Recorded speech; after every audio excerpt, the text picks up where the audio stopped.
So we were about to bankrupt. What Sonia Gandhi, overpowering Manmohan Singh. He's one of the most literate and scholar prime minister we ever had. That made them realize. Yeah, the only way to do that to open the industry, and maybe Yeah. we would have been very early mover in AI and other technologies had it been done earlier. What about this RTI? India becoming a major superpower. So that is his major contribution. We had liberal reforms in 1991. So what is the significance of it? So India pursued the socialistic policies from 1947 till 1990 almost. So we were about to bankrupt. So India had hardly, 1 month of worth of forex to purchase crude oil. So we had also put our gold reserves in London, all the gold reserves and huge tons of gold. And the reason for that, and therefore, license quota Raj was responsible. And because if you have to do business and industry, license has to be obtained from the government, and if for that to obtain, you need to wait for years. So therefore, then they have abolished license quota Raj and they liberalized economy.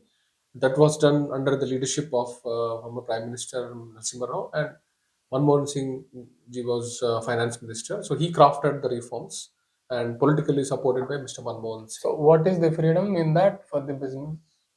So suppose if you want to obtain a telephone, you have to take a license and you have to wait for 10 years. A BSNL connection. If you want to get a computer, you have to wait for 8 years. So today you go just to the market and Just to purchase get it. a license. No, you have to apply for a license. You need to have a license to get a computer. Okay. Just like people have a revolver, you need to have a license. To drive, you need a license. To have a computer, you need to have a license. That was the situation there. So they have abolished the license quota Raj. And then you were free to get whatever you want. You just file an application, and if the government clears it, then you will get the supply of what you do is required. Then you will get it. Was that a specific technical aspect? Why license? It was a regulation. It was a regulation since independence. It's a socialist policy. Not everyone can get it. Yes. Only elite people can. Only the government, if it wants, it will give. It is to control, because India was for long time it was under the foreign rule, and then it was under the British rule. So the East India Company, which came and took over India, it's a foreign company. So they gave access to East India Company. So they did some mistakes, which East India Company took over in Kolkata and the pan India, the most of the post business, mainly the infrastructure.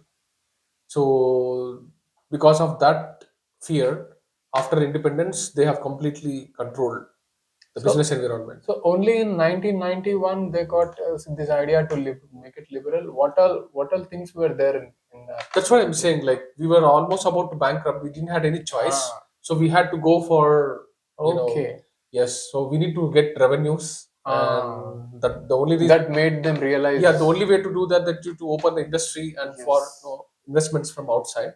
So we had to abolish the license quota Raj, and for that they have prepared liberalization. Economic reforms were given. Which sector, which investment should be allowed?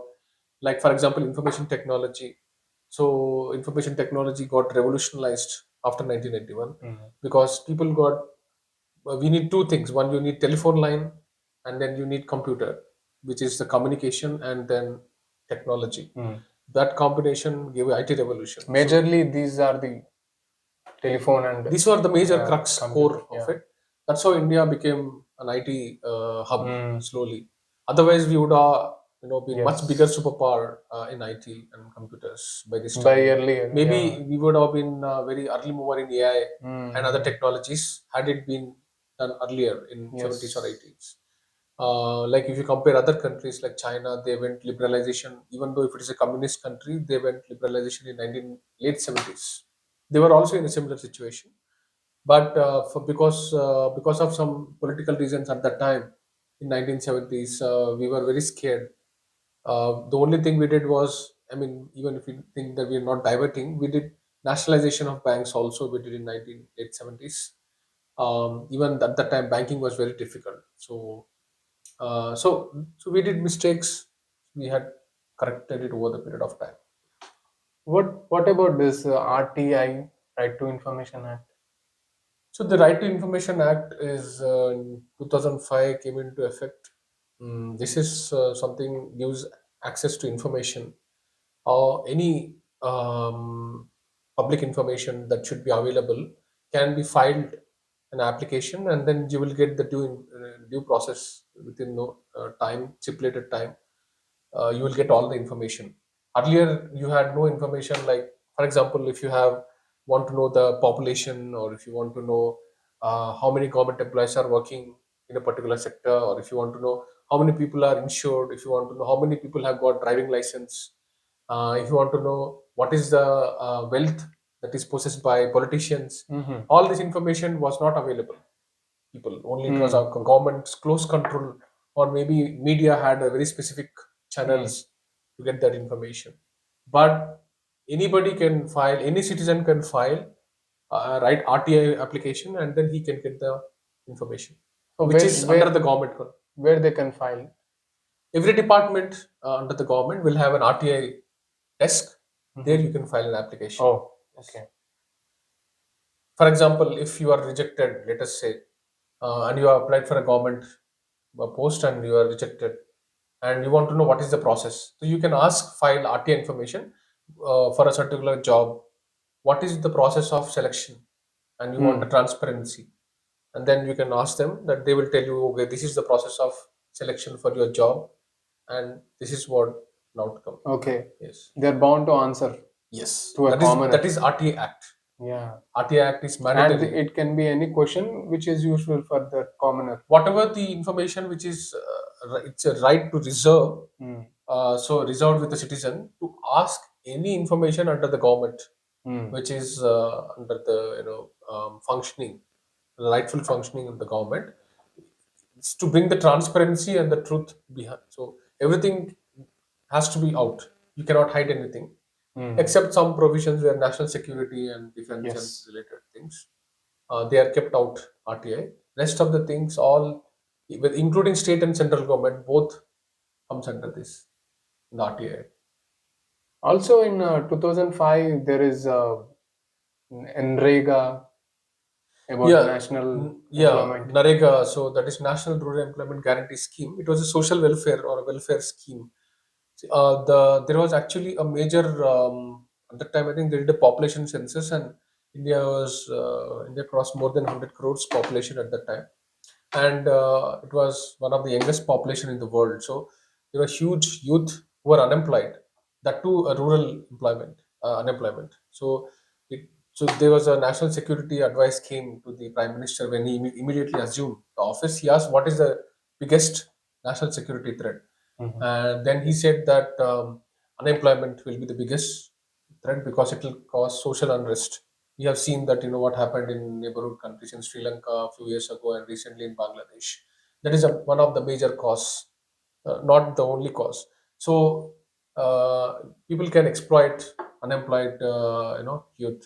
So therefore, they said, how can we employ? So there was a planning commission came out under his chairmanship that these people need to be given guaranteed employment. So the government brought in an act, National Rural Employment Guarantee Act, saying that if anybody in the rural area is unemployed over a certain age, I think over 18 years or something like that. I'm not sure what is the age. So they should be employed.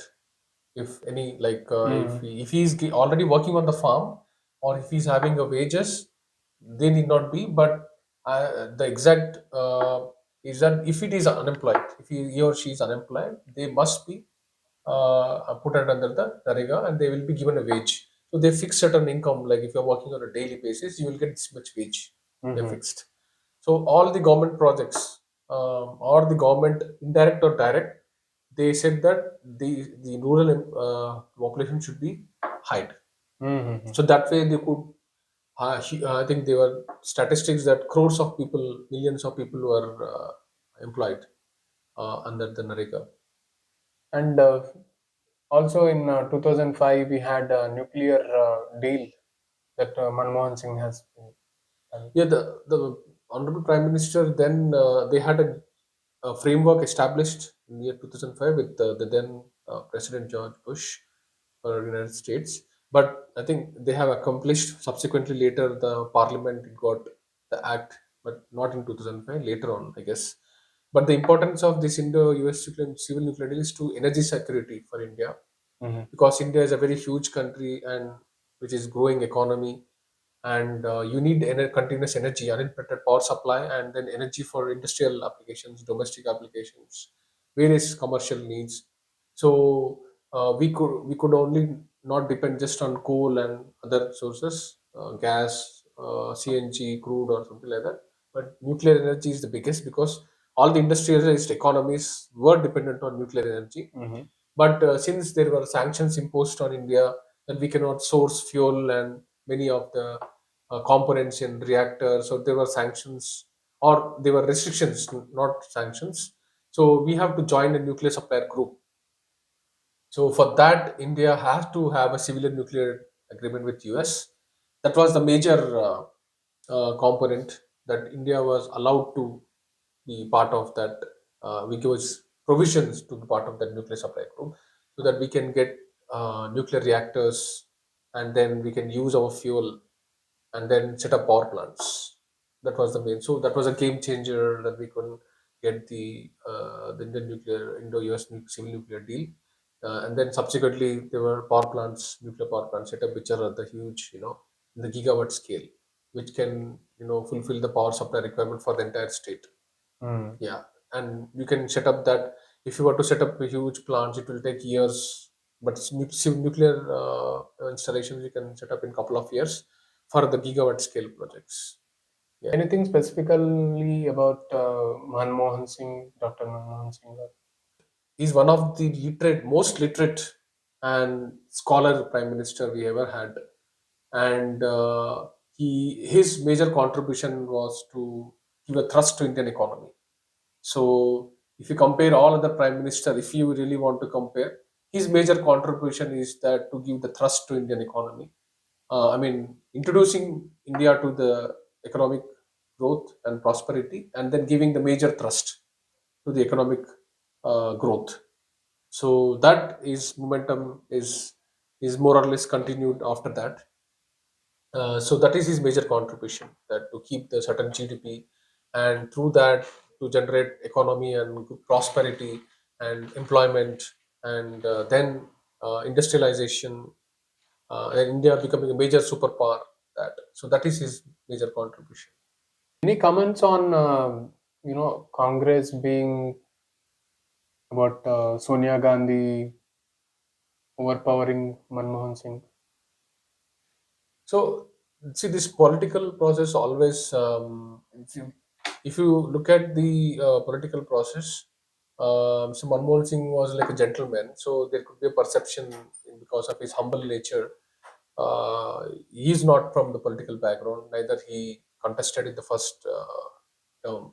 He was nominated prime minister, but later he contested in the second term. So obviously, it was a perception that he was overpowered.